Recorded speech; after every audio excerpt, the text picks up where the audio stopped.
శ్రోతలకు నమస్కారం. ఇప్పుడు నేను కథా సరిత్ సాగరం 7వ భాగం చదివి వినిపించబోతున్నాను. మీకు కనుక నేను చదివి వినిపించే కథలు నచ్చినట్లయితే నా ఛానల్ తప్పకుండా సబ్స్క్రైబ్ చేసి, లైక్ చేసి, షేర్ చేయండి. బెల్ బటన్ ప్రెస్ చేసినట్లయితే నేను కొత్త వీడియోలు అప్లోడ్ చేసినప్పుడు మీకు నోటిఫికేషన్ వస్తుంది. మీ సూచనలు, అభిప్రాయం తప్పకుండా తెలియచేయండి. ఇంకా కథలోకి వెళ్దాం. ఆ రోజు మహారాజు చాలా దూరం ప్రయాణం చేసి అరణ్యంలో ఒక ప్రదేశంలో ఒక సరోవర తీరాన దిగి అలసట వలన పడుకుని కథకుని పిలిచి, సంగీతక, మహారాణి దర్శనార్థం తహతహలాడుతున్న నాకు ఏదైనా ఒక కథ చెప్పి వినోదం సమకూర్చు అని ఆజ్ఞాపించాడు. దేవా, ఎందుకు వృధా శ్రమ పడతారు? శాపాంతమై దేవితో తమకు త్వరలోనే సమాగమం కానున్నది కదా. మానవులకు సంయోగ వియోగాలు ఎన్నో రకాలుగా కలుగుతూ ఉంటాయి. ఉదాహరణ కోసం ఈ కథను వినండి అని సంగతకుడు కథ చెప్పనారంభించాడు. శ్రీదత్తుని కథ. పూర్వం మాళవ దేశంలో యజ్ఞసేనుడనే బ్రాహ్మణుడు ఉండేవాడు. ఆయనకు కాలనేమి, విగతభయుడు అని 2 కొడుకులు కలిగారు. ఉభయులు జనరంజకులు. తండ్రి చనిపోయిన తరువాత ఇద్దరు విద్యార్థం పాటలీపుత్ర నగరానికి వెళ్ళారు. కాలక్రమేణా విద్యాభ్యాసం పూర్తి కాగానే వారి గురువు తన కుమార్తెలను 2 వీరికి ఇచ్చి వివాహం చేశాడు. ధనవంతులను చూసి అసూయ చెంది కాలనేమి ఎన్నో వ్రతాలు, హోమాలు చేశాడు. లక్ష్మీదేవి ప్రత్యక్షమై, కాలనేమి, నీకు చాలా సంపద లభిస్తుంది. నీకు రాజు కాగల పుత్రుడు జన్మిస్తాడు. కానీ నీ చివరి కాలంలో నీకు దొంగచావు సంభవిస్తుంది. ఓర్వలేని తనంతో హోమాదులు చేయటం వలన అటువంటి అంతం నీకు కలుగుతుంది అని చెప్పి అంతర్ధానమయ్యింది. క్రమేణా కాలనేమి మహాసంపన్నుడయ్యాడు. కుమారుడు కూడా కలిగాడు. శ్రీదేవి వరం చేత జన్మించిన పుత్రునికి శ్రీదత్తుడు అని తండ్రి పేరు పెట్టాడు. ఆ బాలుడు పెరిగి పెద్దవాడయ్యాడు. అతడు బ్రాహ్మణుడైనప్పటికీ మల్ల యుద్ధాలలో, శస్త్ర ప్రావీణ్యంలో అసమాన ప్రతిభను కనపరిచేవాడు. కాలనేమి తమ్ముని భార్యను పాము కరిచింది. భార్య పోయిన తరువాత విగతభయుడు విరక్తి చెంది తీర్థయాత్రలు బయలుదేరాడు. వల్లభశక్తి అనే రాజు చాలా యోగ్యుడు. తన కుమారునికి మిత్రుడుగా ఉండటానికి మల్ల విద్యా ప్రవీణుడైన శ్రీదత్తుని ఆయన ప్రీతితో పిలిపించాడు. రాజపుత్రుడైన విక్రమశక్తితో శ్రీదత్తుడు సహవాసం చేస్తున్నాడు. అంతేకాక అతనికి ఆ దేశంలోని వారైన బాహుశాలి, వజ్రముష్టి అనే 2 క్షత్రియులు, తనతో మల్లయుద్ధంలో ఓడిపోయిన మహాబలుడు, వ్యాఘ్రభటుడు, ఉపేంద్రబలుడు, నిష్ఠూరకుడు అనే దాక్షిణాత్య మంత్రి కుమారులు శ్రీదత్తునికి స్నేహితులయ్యారు. ఒకనాడు మిత్రులతో కలిసి రాజకుమారుడు విక్రమశక్తి వెంట శ్రీదత్తుడు గంగా తీరానికి వెళ్ళాడు. పరివారం విక్రమశక్తిని రాజును చేసి ఆటలాడుతూ ఉంటే మిత్రులు శ్రీదత్తుని ప్రభువును చేసి వినోదంగా కాలక్షేపం చేశారు. దానిమీద విక్రమశక్తి రోషంతో శ్రీదత్తుని మల్లయుద్ధానికి పిలిచాడు. పోరాటంలో ఓడిపోయి రాజకుమారుడు శ్రీదత్తుని నెమ్మదిగా కడతేర్చవలెనని అనుకున్నాడు. బుద్ధికుశలుడైన శ్రీదత్తుడు అతని అభిప్రాయం గ్రహించి మిత్రులతో సహా వేరే ప్రదేశానికి వెళ్ళిపోతూ ఉంటే గంగా ప్రవాహంలో మునుగుతూ తేలుతూ ఉన్న ఒక అందమైన యువతి కనపడింది. మిత్రులను నదిగట్టున ఉండమని చెప్పి అతడు జలప్రవాహంలోకి దూకాడు. ఆ యువతీ రత్నం తల వెంట్రుకలు మాత్రం అతని చేతికి చిక్కాయి. ఆమె నీళ్లలో మునిగిపోతే అతడు కూడా మునిగాడు. ఇంతలో అక్కడ స్ఫటికశిలా నిర్మితమైన శివాలయం గోచరించింది. గంగా నది కానీ ఆ కామిని కానీ మళ్ళీ కనపడలేదు. అతడు చాలా ఆశ్చర్యపడి అక్కడ మనుష్యులు ఎవరైనా ఉన్నారేమో అని వెతికితే ఎవరూ లేరు. అంతటా ఆలయానికి ప్రదక్షిణం చేసి పరమేశ్వరునికి భక్తితో మొక్కి అలసట చెంది ఉండటం చేత ఆ రాత్రి అక్కడే సుందరోద్యాన భాగంలో విశ్రమించాడు. శ్రీదత్తుడు విద్యుత్ ప్రభను వీక్షించుట. ప్రాతకాలానికి ఆ త్రిలోక సుందరి శివాలయానికి వచ్చి అర్ధేందు శేఖరుని అర్చించి తిరిగిపోతూ ఉంటే శ్రీదత్తుడు ఆమెను అనుసరించి ఆమె మందిరంలోకి ధైర్యం చేసి వెళ్ళాడు. ఆమె అతన్ని చూసి ఉలికిపడి ఏమీ మాట్లాడకుండా భవనం లోపలికి పోయి స్త్రీ పరివారం తన చుట్టూ చేరగా మంచం మీద కూర్చున్నది. శ్రీదత్తుడు సంశయించకుండా వెళ్ళి ఆమె పక్కనే కూర్చున్నాడు. హఠాత్తుగా ఆమె బావురుమని ఏడవసాగింది. చెలికత్తెలు ఆమెను ఊరడించారు. శ్రీదత్తుడు జాలిపడి, యువతి, ఎవరు నీవు? సమస్త సంపదలతో నిండి మహాద్భుతమైన ఈ సౌధంలో చెలికత్తెలతో వినోదిస్తూ ఉండక ఎందుకిలా ఏడుస్తున్నావు? నీ దుఃఖానికి కారణం ఏమిటి? నాతో చెబితే నేను విచారణ చేస్తాను అని ధైర్యం చెప్పాడు. కొంతసేపటికి ఆమె ఊరడిల్లి ఇలా చెప్పింది. ఆర్య, మేమందరం బలిచక్రవర్తి మనవరాళ్ళం. వీరందరిలో నేను పెద్దదాన్ని. నన్ను విద్యుత్ప్రభ అంటారు. మహావిష్ణువు మా తాతగారిని శాశ్వతంగా పాతాళలోకాన బంధించినాడు. మా తండ్రి విష్ణువుతో యుద్ధంలో మృతి చెందాడని మమ్మల్ని విష్ణువు నగరంలో నుంచి వెళ్ళగొట్టి మేము మళ్ళీ అక్కడికి వెళ్లకుండా సింహాన్ని అక్కడ కాపలా పెట్టాడు. అప్పటి నుంచి ఆ సింహం స్థిర నివాసం ఏర్పాటు చేసుకుంది. తరువాత మేము మహావిష్ణువుని ప్రార్థించాం. ఆయనకు మా మీద దయ కలిగింది. ఈ సింహం మొదట ఒకానొక యక్షుడు. కుబేరుని శాపం వల్ల ఈ ఆకారం ధరించాడు. మానవుడెవడైనా వీనిని జయిస్తే మీకు శాప విమోచనం అవుతుంది. అప్పుడు మీరు యథాప్రకారంగా నగరంలోకి వెళ్ళి ఉండవచ్చు అని అనుగ్రహించారు. ఆర్య, నీవు బాహుబల సంపన్నుడవు. మా యందు అనుగ్రహించి ఆ సింహాన్ని నీవు జయించాలి. ఈ పని నీ వల్లనే కావాలి. ఇతరుల వల్ల కావటం వట్టిది.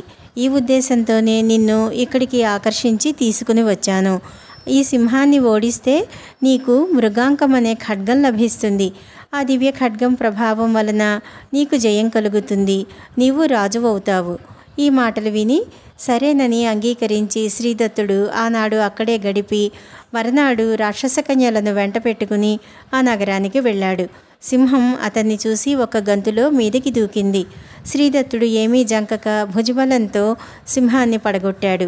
శాపాంతం కావటం చేత సింహం పురుషాకారం ధరించి అతన్ని స్తుతించి మృగాంకం అనే పేరు గల తన చేతికత్తిని అతనికిచ్చి అంతర్ధానమయ్యింది. తరువాత అందరూ పట్నంలో ప్రవేశించారు. తనకు మహోపకారం చేసిన ఆ వీరునకు విద్యుత్ప్రభ విషాన్ని హరించే ఉంగరం సంతోషపూర్వకంగా కానుకగా ఇచ్చింది. శ్రీదత్తుడు కొన్ని రోజులు అక్కడున్నాడు. విద్యుత్ప్రభ మీద అతనికి అనురాగం కలిగింది. ఆమె గ్రహించి అతనితో ఆ సరస్సులో స్నానం చేసిరా, అందులో మొసళ్ళు ఉంటాయి, కాబట్టి నీ ఖడ్గం చేతిలో నుంచి విడిచిపెట్టవద్దు సుమా అని చెప్పింది.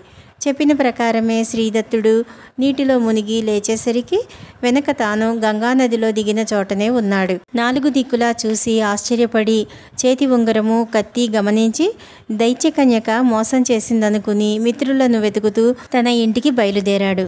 తోవలో నిష్ఠురకుడు కనిపించి నమస్కరించి, నీవు మునిగిన తరువాత నీకోసం చాలా రోజులు వెతికాము. దుఃఖాతిశయం చేత మేమంతా చచ్చిపోదామని ప్రయత్నిస్తుంటే ఆకాశవాణి, నాయనలారా సాహసించకండి, శ్రీదత్తుడు సుఖంగా తిరిగి వస్తాడు అన్నది. తరువాత మేము నీ తల్లిదండ్రులను చూడటానికి పోతూ ఉంటే పూర్వం పరిచయమైన వాడు ఒకడు కనబడి, మీరు నగరంలోకి వెళ్ళకండి, వల్లభశక్తి చనిపోయాడు. మంత్రులు విక్రమశక్తిని రాజును చేశారు. నిన్ననే విక్రమశక్తి కాలనేమి ఇంటికి వెళ్ళి శ్రీదత్తుడు ఎక్కడున్నాడు అని అడిగితే ఆయన తనకు తెలియదన్నాడు. మండిపడి రాజు ఆయనను కొరత వేయించి చంపించాడు. ఆయన భార్య గుండె పగిలి చనిపోయింది. మహాదుర్మార్గుడైన విక్రమశక్తి శ్రీదత్తుని ఎలాగైనా చంపించాలని వెతికిస్తున్నాడు. మీరు దేశాంతరం వెళ్ళడం మంచిది అని చెప్పాడు. మన మిత్రులు బాహుశాలి ప్రభృతులు చాలా దుఃఖించి బాగా ఆలోచించి నీకోసం నన్ను ఇక్కడ రహస్యంగా ఉంచి మన స్వస్థానమైన ఉజ్జయినికి వెళ్ళారు.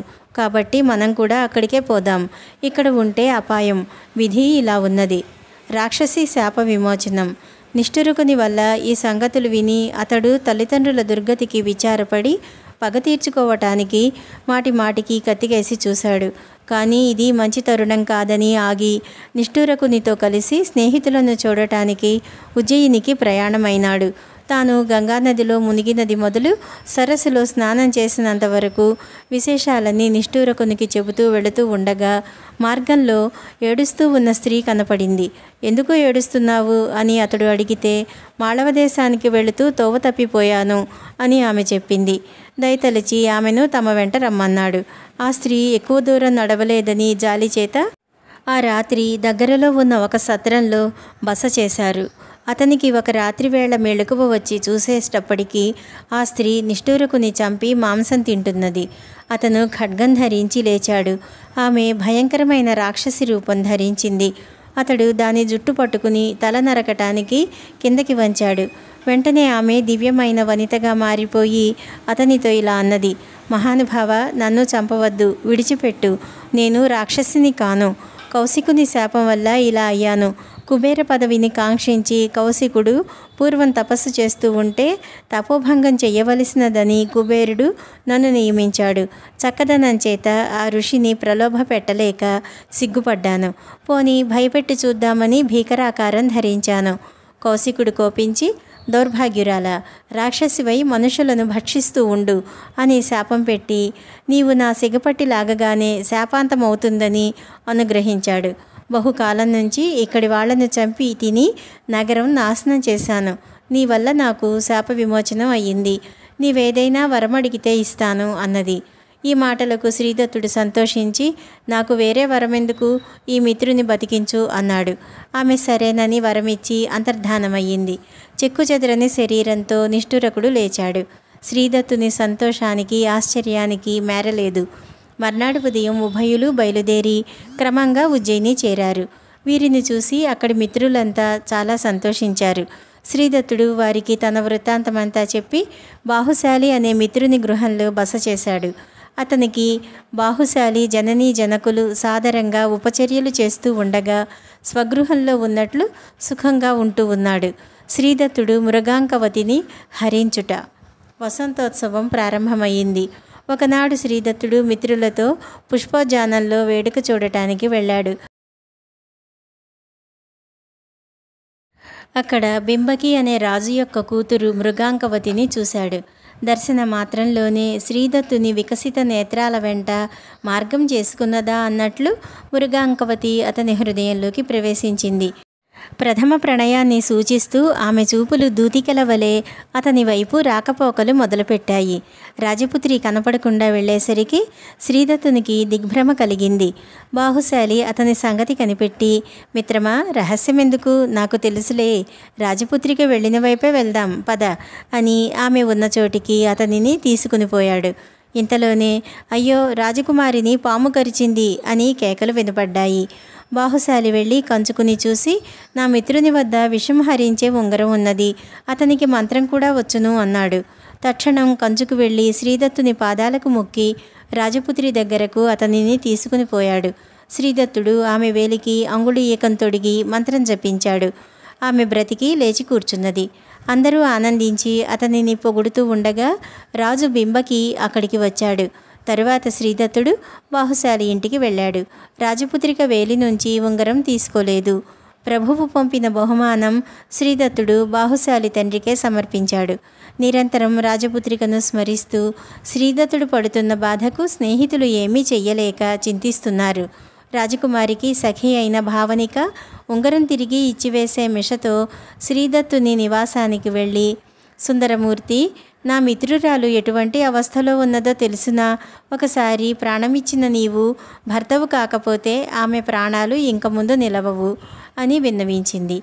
శ్రీదత్తుడు, బాహుశాలి, భావనిక, తక్కిన మిత్రులు రహస్యాలోచన చేసి మృగాంకవతిని ఆ నగరం నుంచి రహస్యంగా మధురాపురికి తీసుకుని పోయి అందరూ అక్కడే నివసించేలాగా నిర్ధారణ చేసుకుని ఏర్పాట్లు కూడా చేసుకున్నారు. అర్ధరాత్రి వేళ మృగాంకవతిని రాజభవనంలో నుంచి యువతలకు పంపించి ఇంటికి నిప్పు పెట్టి కనిపెట్టుకుని ఉన్న శ్రీదత్తుని కలుసుకున్నది. అతడు ఇద్దరు మిత్రులను తోడిచ్చి రాజపుత్రిని భావనికను ముందు వెళ్ళిన బాహుశాలి వద్దకు పంపించాడు. రాజగృహంలో దగ్ధమైన స్త్రీని, దాని బిడ్డను చూసి రాజపుత్రిక, భావనిక చనిపోయారనుకున్నారు లోకులు. మరుసటి ఉదయం శ్రీదత్తుడు యథాప్రకారంగా పట్నంలో అందరికీ కనపడి రెండవ రాత్రి మృగాంక ఖడ్గాన్ని ధరించి మృగాంకవతిని కలుసుకోవటానికి ప్రయాణమై చాలా దూరం వెళ్ళి పొద్దెక్కేటప్పటికి వింధ్యారణ్యంలో ప్రవేశించాడు. అక్కడ అతనికి అన్నీ అపశకునాలే. కొంత దూరం వెళ్ళేసరికి అతనికి మిత్రులు, భావనిక కనిపించారు. దెబ్బలు తిని సడిలిపోయి ఉన్న స్నేహితుల అవస్థకు శ్రీదత్తుడు విచారపడ్డాడు. వారు అతనితో, మిత్రమా, మమ్మల్ని గుర్రపు దండు కొట్టి దోచుకున్నది. మేము ఈ స్థితిలో ఉండగా ఎవరో రౌతు రాజకన్యను అశ్వం మీద ఎక్కించుకుని పోయాడు. నీవు ఆ దిక్కున వెళ్ళు, ఇక్కడ ఉండనవసరం లేదు. మృగాంకవతి సంగతి ముఖ్యం అని అతన్ని సాగనంపాడు. శ్రీదత్తుడు తరచుగా వెనకకు తిరిగి మిత్రులను చూస్తూ చివరకు ఆ గుర్రపు దండును త్వరలోనే కలుసుకున్నాడు. వారి నడుమున మృగాంకవతిని తీసుకుని పోతున్న రాజపుత్రుని సమీపించి మంచి వాక్యాలతో ఆమెను తనకు సమర్పించమని అడిగాడు. కానీ అతడు అంగీకరించలేదు. శ్రీదత్తుడు అతన్ని కాలితో తన్ని గుర్రం మీద నుంచి కిందకి లాగి బండరాయి మీద వేసి చితక కొట్టి అతని గుర్రాన్నే ఎక్కాడు. తన మీదకి వచ్చిన మిగిలిన రౌతులను చంపివేశాడు. మిగిలిపోయిన వారు అతని పరాక్రమానికి భయపడి పారిపోయారు. తరువాత శ్రీదత్తుడు మృగాంకవతితో సహా స్నేహితుల దగ్గరికి బయలుదేరి కొంత దూరం ప్రయాణం చేశాడు. దారిలో గుర్రం అలసిపోవటం గ్రహించి ప్రియురాలితో కూడా కిందకి దిగాడు. యుద్ధంలో గాయాలు తగిలిన ఆ గుర్రం భూమి మీద పడి ప్రాణాలు విడిచింది. మృగాంకవతి నోరెండిపోయి దాహం అయ్యింది. ఆమెను అక్కడ ఉంచి అతడు మంచినీరు తేవటానికి బయలుదేరి నీటిని వెతుక్కుంటూ వెళ్ళాడు. ఇంతలో సూర్యాస్తమానం అయ్యింది. ఆఖరికి ఎలాగో అతనికి నీళ్లు దొరికాయి. కానీ శ్రీదత్తుడు చీకటిలో దారి తప్పి తెల్లవార్లు విలపిస్తూ తిరిగాడు. ప్రాతకాలం అయ్యేసరికి వెనకటి రోజు మృతాశ్వం పడి ఉన్న చోటికి వచ్చాడు. కానీ అక్కడ రాజకుమారి కనిపించలేదు. ఆమె కనిపిస్తుందేమోనని పెద్ద చెట్టు ఎక్కి చూడసాగాడు. ఆ మార్గంలోనే వెళుతూ ఉన్న శబరనాయకుడు చెట్టు కింద పెట్టి ఉన్న ఖడ్గాన్ని చూసి వెంటనే తీసుకున్నాడు. శ్రీదత్తుడు చెట్టునెక్కేటప్పుడు ఆ ఖడ్గాన్ని చెట్టుకు ఆనించి ఉంచాడు. అతన్ని చూసి శ్రీదత్తుడు చెట్టు దిగి విచారంగా తన ప్రియురాలి విషయమై వాడిని అడిగాడు. మా పల్లెకి వెళ్ళు, దగ్గరలోనే ఉంది. అక్కడే నీ భార్య కూడా ఉంది. నేను కూడా త్వరలోనే వచ్చి నీ కత్తి నీకు ఇచ్చేస్తాను అని ఆ శబరనాయకుడు చెప్పాడు. రాజకుమారిని చూడాలన్న ఆతృతతో శ్రీదత్తుడు శబరనాయకుని పరివారంతో సహా ఆ పల్లెకు వెళ్ళిపోయాడు. విశ్రాంతి తీసుకోమని వాళ్ళు చెప్పారు. అతడు నాయకుని ఇంట్లో పడుకుని అలసట వలన నిద్రపోయాడు. మెలకువ వచ్చి చూసుకునేసరికి కాళ్లకు సంకెళ్ళు వేసి ఉన్నాయి. అతడు దైవగతికి ఆశ్చర్యపడుతూ రాజకుమార్తెనే తలుచుకుంటూ అక్కడే కాలం గడుపుతున్నాడు. శ్రీదత్తుడు శబరకన్యను పెండ్లియాడుట. మోచనిక అనే చేటిక ఒకనాడు అతని దగ్గరికి వచ్చి, మహాభాగా, ఎందుకు ఇక్కడికి వచ్చావు? నీకు మరణం నిశ్చయం. శబరనాయకుడు ఏదో పని మీద గ్రామాంతరం వెళ్ళాడు. రాగానే నిన్ను అమ్మవారికి బలి ఇస్తాడు. అందుకోసమే వింధ్యారణ్యం నుంచి నిన్ను ఈ పల్లెకు తీసుకుని వచ్చి చెరలో పెట్టాడు. నీకు మంచి బట్టలు ఇచ్చి బాగా భోజనం పెట్టి ఉపచారాలు చేసి అమ్మవారికి బలి ఇవ్వటం కోసమే ఇవన్నీ చేస్తున్నాడు.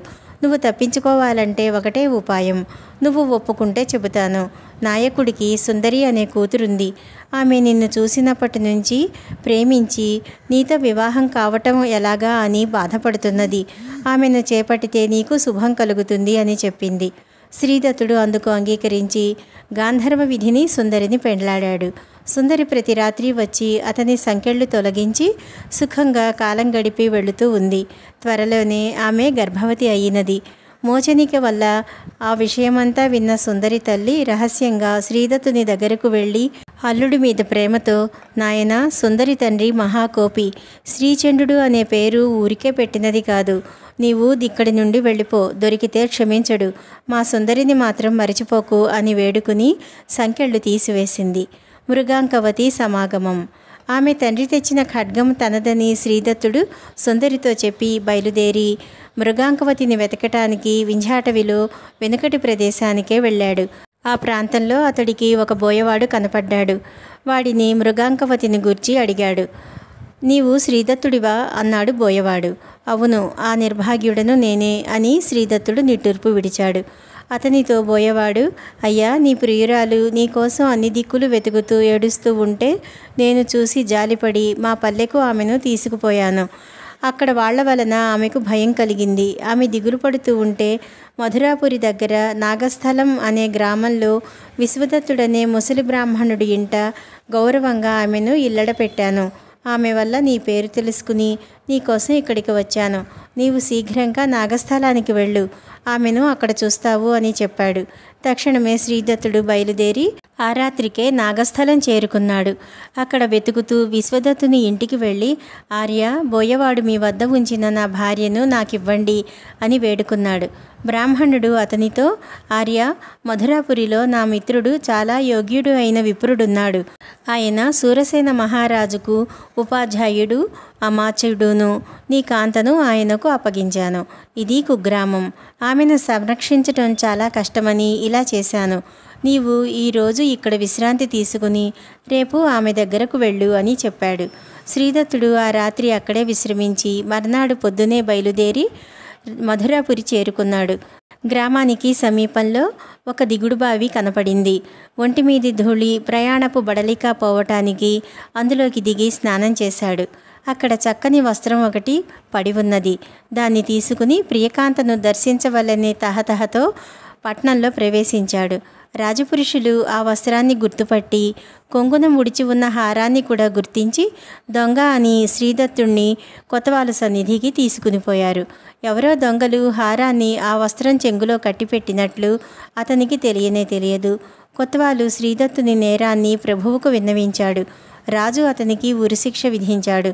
తలారులు తప్పెటలు వాయిస్తూ శ్రీదత్తుని వజ్రభూమికి తీసుకుని పోతూ ఉన్నారు. మంత్రి మందిరంలో ఉన్న మృగాంకవతి మేడ మీద నుంచి ఆ దృశ్యం చూసి తక్షణం మంత్రి సన్నిధికి వెళ్ళి, నా భర్తను ఉరి తీయటానికి వజ్రస్థానానికి తీసుకుని వెళుతున్నారు అని సంభ్రమంతో మొరపెట్టుకున్నది. మంత్రి తలారులను ఆపి ప్రభువుకు విన్నపం చేయించి ఉరిశిక్ష తప్పించి శ్రీదత్తుని స్వగృహానికి తెప్పించాడు. శ్రీదత్తుడు అతనిని ఆనవాలు పట్టి ఆశ్చర్యపోయాడు. ఎందుకంటే అతను తన పినతండ్రే. ఆయన పాదాల మీద వాలాడు. ఆయన విగతభయుడు. అన్న కుమారుని ఆనవాలు పట్టి పాదాల మీద నుంచి లేవనెత్తి ఆనందంగా ఆలింగనం చేసుకుని వృత్తాంతం మొత్తం చెప్పమని అడిగాడు. తన తండ్రి చనిపోయిన విశేషాలు మొదలుకొని తాను అక్కడికి వచ్చిన సంగతి వరకు శ్రీదత్తుడు విగతభయునికి మొత్తం తెలిపాడు. ఆయన రహస్యంగా అతనితో, నాయనా, నాకు ఒకానొక యక్షిణి స్వాధీనమయ్యింది. ఆమె నాకు 5,000 గుర్రాలను 5 కోట్ల వరహాలను ఇచ్చింది. నాకు బిడ్డలు లేరు. అవన్నీ నీవే అని చెప్పి మృగాంకవతిని అతనికి అప్పగించాడు. ఆ సంపదలను స్వీకరించి మృగావతిని పెండ్లాడి సుఖంగా అక్కడే నివాసం చేస్తూ ఉన్నాడు. అయితే బాహుశాలి మొదలైన మిత్రులందరి సంగతి మాత్రం మధ్య మధ్య అతని మనస్సును బాధిస్తున్నది. శ్రీదత్తుడు సూరసేన రాజకుమార్తెను వివాహమాడుట. విగతభయుడు ఒకనాడు శ్రీదత్తునితో రహస్యంగా, నాయనా, ఈ సూరసేన మహారాజుకు ఒక కూతురు ఉన్నది. ఆమెకు ఇంకా వివాహం కాలేదు. ఆయన ఆజ్ఞ ప్రకారమే ఆ చిన్నదానిని నేను అవంతి దేశానికి తీసుకుని వెళ్ళాలి. ఉపాయం చేసి ఆమెను నీకు అప్పగిస్తాను. ఆమెను తోడు వచ్చే సేన, నా సేన కలిస్తే శ్రీదేవి చెప్పినట్లు నీకు త్వరలో రాజ్యం లభిస్తుంది అని బోధించాడు. తరువాత రాజకుమారిని తీసుకుని విగతభయుడు శ్రీదత్తుడు భార్యలతోనూ భటులతోనూ బయలుదేరి వింధ్యాటవి చేరారు. హఠాత్తుగా దొంగల గుంపు వారి మీద పడి రాళ్లవాన కురిపించింది. శ్రీదత్తుని దండుకు చాలా దెబ్బలు తగిలాయి. అతడు మూర్ఛపోయాడు. దొంగలు యావత్తూ దోచుకుని అతన్ని కట్టివేసి పల్లెకు తీసుకుని పోయి ఘంటానాదాలతో భీకరంగా ఉన్న చండికాలయంలో ఉంచారు. దేవీ దర్శనం కోసం వచ్చిన సుందరి తన చిన్న కుమారునితో సహా అక్కడికి వచ్చింది. భర్త అయిన శ్రీదత్తుని చూసి దొంగలను అవతలికి పంపి ఆనందంతో అతన్ని తన ఇంటికి తీసుకుని పోయింది. కుమారులు లేని శ్రీచంద్రుడు మరణకాలంలో తన పల్లె రాజ్యాన్ని కుమార్తె సుందరికి ఇచ్చివేశాడు. అందుచేత శ్రీదత్తుడు దానికి రాజు అయ్యాడు. వెంటనే పినతండ్రి మొదలైన వారిని విడిపించాడు. ఇది వరకు పోయిన ధనాదులు, మురుగాంక ఖడ్గం మళ్ళీ అతనికి స్వాధీనమయ్యాయి.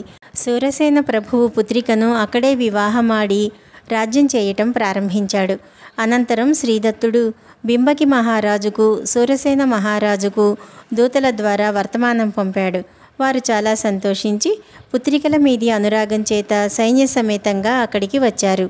బాహుశాలి ప్రభృతులు కూడా ఆరోగ్యం పొంది అతని సన్నిధికి చేరుకున్నారు. శ్రీదత్తుడు మామలతో సహా తన తండ్రిని సంహరించిన విక్రమశక్తి మీదకి దండయాత్ర చేసి అతనిని తన కోపానికి ఆహుతి చేశాడు. మహాప్రభువై మృగాంకవతితో భోగాలు అనుభవించాడు. దేవా, ధీరులైన వారు ఈ విధంగా వియోగ సముద్రాన్ని దాటి సౌభాగ్యాన్ని పొందుతారు. సహస్రానీకుడు మృగావతిని కలుసుకొనుట. సంగతకుడు చెప్పిన కథ విని సహస్రానీకుడు ప్రియురాలి కోసం కలలు కంటూ రాత్రి ఎలాగో గడిపాడు. ఉదయం కాగానే బయలుదేరి జమదగ్ని ఆశ్రమానికి వెళ్ళి మునీశ్వరునికి ప్రణామం చేశాడు. రాజుకు అతిథి సత్కారాలు చేసి ముని మృగావతిని కుమారుని అప్పగించాడు. శాపం తీరిన తరువాత కలుసుకున్న ఆ దంపతులకు ఒకరినొకరు చూసుకోగానే కళ్ళలో ఆనంద బాష్పాలు నిండాయి. ప్రథమ పర్యాయం చూసిన పుత్రుణ్ణి సహస్రానీకుడు శరీరం పులకలు పొడుస్తూ ఉండగా కౌగలించుకున్నాడు. తరువాత రాజు జమదగ్ని సెలవు పొంది భార్యాపుత్రులతో బయలుదేరాడు. తపోవనంలో లేళ్లు సహితం కన్నీళ్లతో వారిని వెంబడిస్తూ సాగనంపాయి. భార్య వృత్తాంతాలు వింటూ తన వృత్తాంతాలు ఆమెకు చెబుతూ సహస్రానీకుడు రాజధాని చేరుకున్నాడు. నగరమంతా సుందరంగా అలంకరించబడి ఉంది. వెంటనే రాజు తన కుమారుడైన ఉదయునకు యువరాజ పట్టాభిషేకం చేసి వసంతక రోమణవంతులను యోగంధరాయుడిని కుమారునికి అమాత్యులుగా అప్పగించాడు. ఈ అమాత్యుల వల్ల ఇతడు సార్వభౌముడవుతాడు అని ఆ సమయంలో ఆకాశవాణి చెప్పింది. పుష్పవర్షం కురిసింది.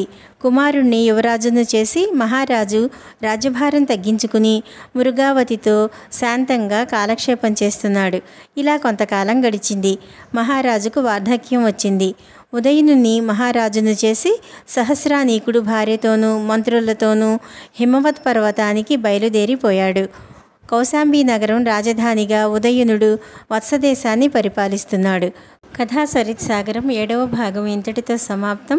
దీని కొనసాగింపు కథను 8వ భాగంలో తెలుసుకుందాం. నమస్కారం.